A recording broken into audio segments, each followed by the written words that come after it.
cómo la inducción electromagnética afecta la bobina cuadrada, ¿verdad?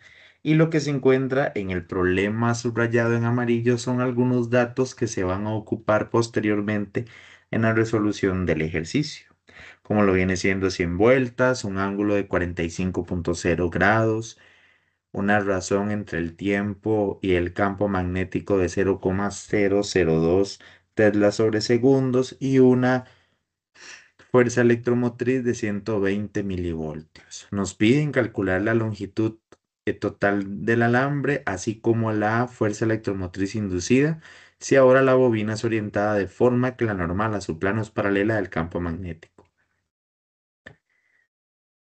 Recordando unos aspectos teóricos, vamos a utilizar primeramente la ley de Faraday, en la cual nos dice que el flujo magnético es igual a la intensidad del campo magnético medido en teslas multiplicado por el área de la superficie atravesada por el campo magnético en metros cuadrados por el coseno del ángulo entre la normal a la superficie y la dirección del campo.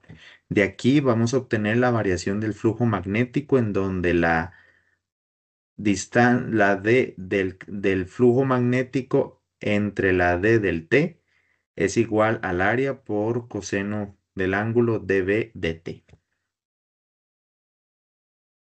Al determinar este despeje, nosotros podemos volver a reformular esta ecuación para darnos cuenta sobre la fuerza electromotriz inducida en una bobina compacta es igual al número de vueltas por el área de la superficie atravesada por el campo magnético por el coseno del ángulo entre la normal a la superficie y la dirección del campo que corresponde a dV entre dt.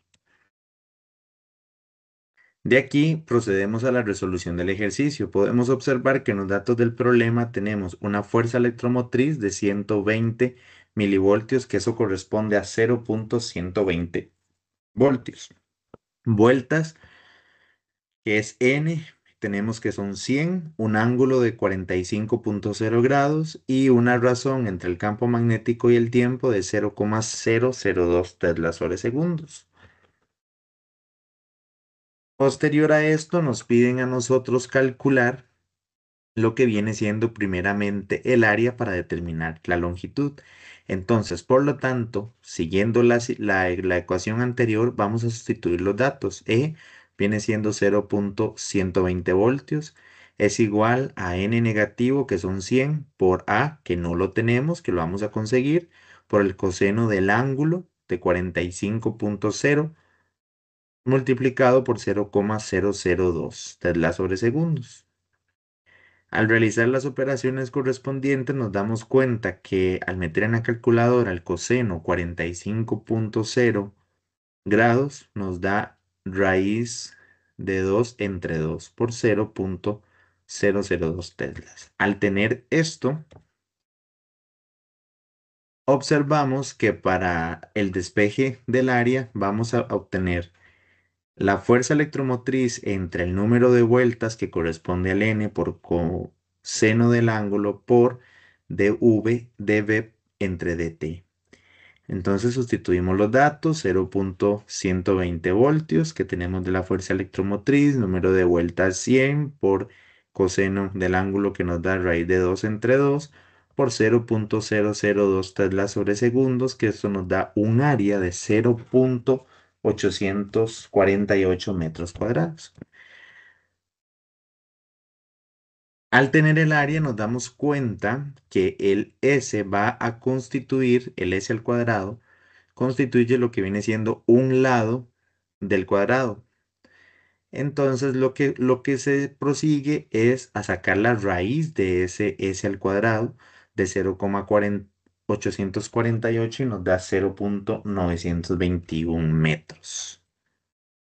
Quiere decir que un lado equivale a 0,921 metros. Ahora, ¿cómo vamos a determinar la longitud?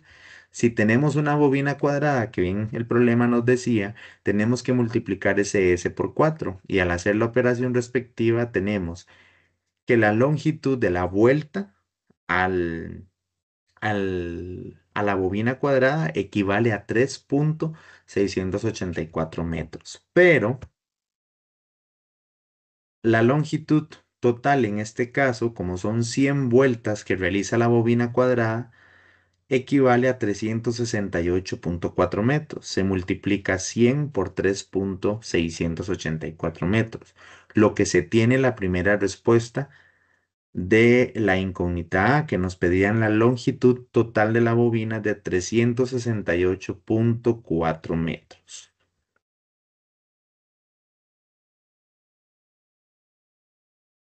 Posteriormente nos piden averiguar, al ser paralela al campo magnético, el ángulo es cero y como coseno de cero es 1, la FEN o la fuerza electromotriz inducida sería la siguiente utilizando la ecuación 2. Ya obtenemos lo que viene siendo los datos anteriores y simplemente en este caso se sustituye. El área nos dio 0,848 metros al cuadrado. Por lo tanto, al multiplicar 100 por 0,848 al cuadrado por coseno de 0, que es 1, por la razón de cambio de 0,002 teslas sobre segundo, nos da una fuerza electromotriz inducida en sentido paralelo al campo magnético de 0,1696 voltios, lo que equivale a 169,6 milivoltios.